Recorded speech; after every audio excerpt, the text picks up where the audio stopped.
एक कहानी यह भी। मन्नू भंडारी द्वारा लिखित इस आत्मकथा में लेखिका ने अपने किशोर जीवन से जुड़ी घटनाओं के वर्णन के साथ साथ अपने पिताजी और कॉलेज की हिंदी की प्राध्यापिका शीला अग्रवाल के व्यक्तित्व पर भी प्रकाश डाला है। लेखिका के पिता पहले इंदौर में रहते थे, जहां उनका बड़ा नाम और सम्मान था। वे कांग्रेस और समाज सुधार के कार्यों से भी जुड़े हुए थे। शिक्षा के क्षेत्र में भी उनकी कथनी और करनी में अंतर नहीं था। उस समय उन्होंने 10-10 छात्रों को अपने घर में रखकर पढ़ाया था। अपनी खुशहाली के दिनों में वे अपनी दरिया दिली के लिए भी जाने जाते थे। बहुत ही कोमल और संवेदनशील व्यक्ति थे, और साथ में बेहद क्रोधी और अहमवादी भी थे। फिर अपनों के विश्वासघात के कारण एक बहुत बड़ा आर्थिक झटका लगा और लेखिका का परिवार इंदौर से अजमेर आ गया। अजमेर के 2 मंजिला मकान में ऊपर उसके उनके पिताजी रहते, और माँ अपने बच्चों के साथ अक्सर नीचे ही रहती थी। पिताजी को पत्र पत्रिकाएं और डिक्टेशन देने का बड़ा शौक था। माँ जो थी सीधी सादी साधारण महिला थी, जो अपने उनके पिता की आज्ञा का को मानने के लिए हर समय तैयार रहती थी।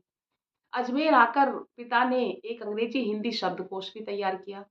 उसने उन्हें मान प्रतिष्ठा तो दी, पर धन नहीं दिया।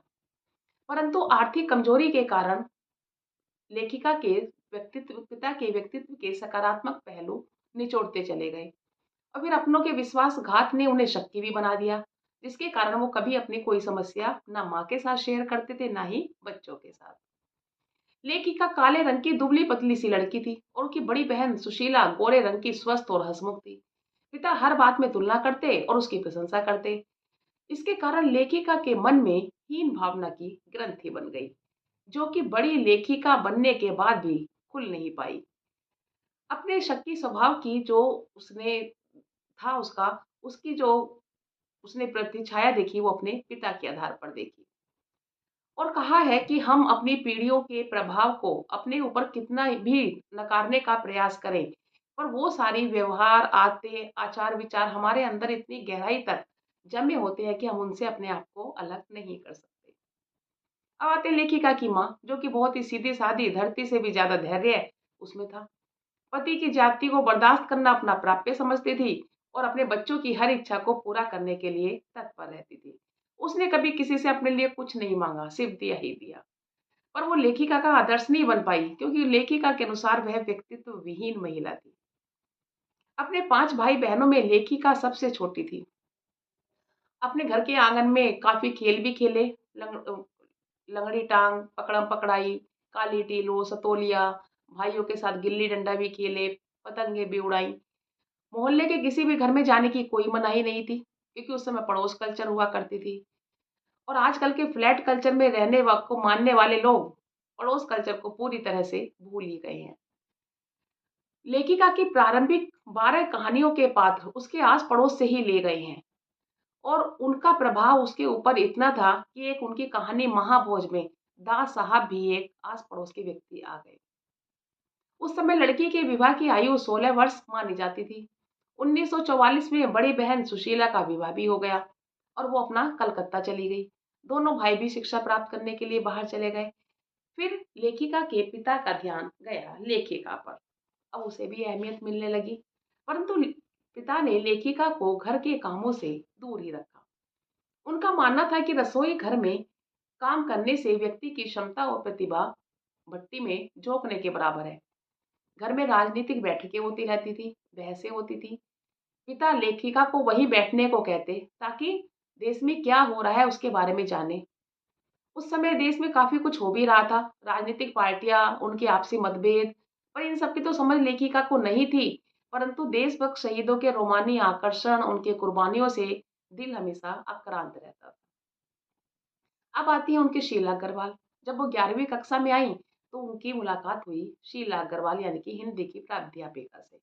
उन्होंने लेखिका को साहित्य को चयन करके पढ़ना सिखाया, और उनके संपर्क में आने के बाद लेखिका चुनकर पुस्तकें पढ़ने लगी, जो शरद प्रेमचंद से बढ़कर भगवती चरण वर्मा, अज्ञे जैसे साहित्यकारों को लेखिका ने पढ़ डाला।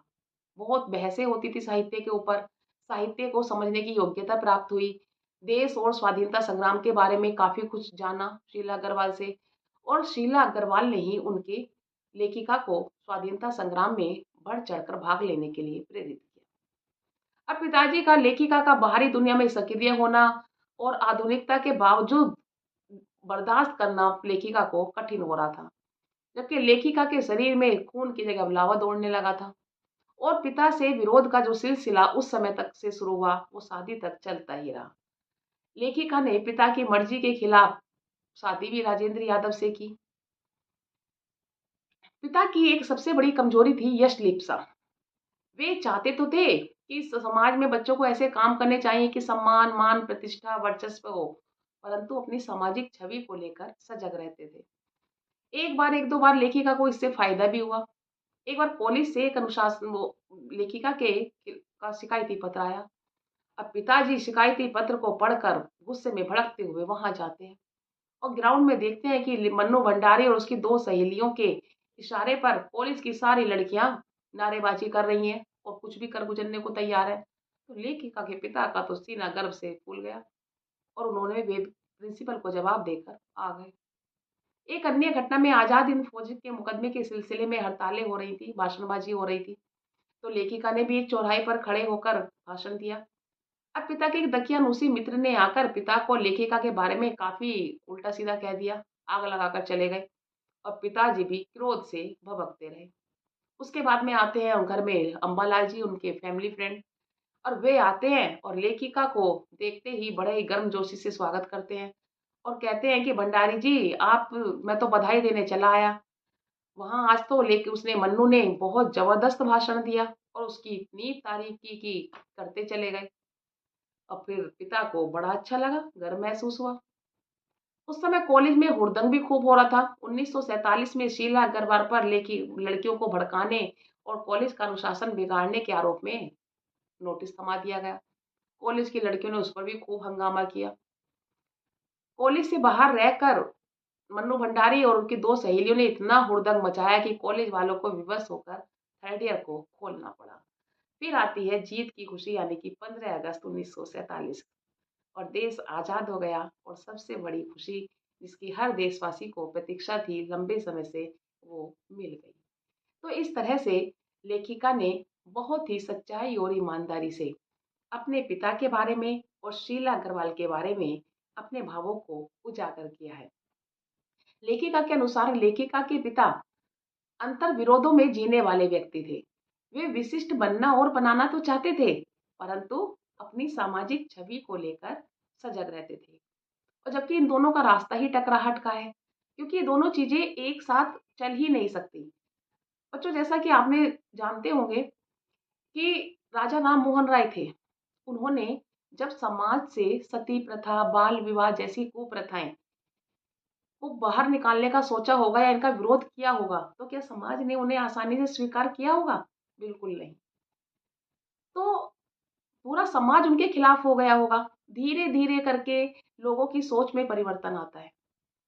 तो ऐसे ही जो लेखिका के पिता थे, वे चाहते तो थे कि विशिष्ट बने और बनाए, परंतु सामाजिक छवि नहीं खराब होनी चाहिए। और ऐसा हो नहीं सकता, क्योंकि अगर हम कुछ विशिष्ट काम करना चाहते हैं तो कहीं ना कहीं हमारी सामाजिक छवि धूमिल होगी ही। और अगर हम अपनी सामाजिक छवि को बिल्कुल साफ सुथरा बनाए रखना चाहते हैं तो हम कभी भी कोई विशिष्ट कार्य नहीं कर सकते।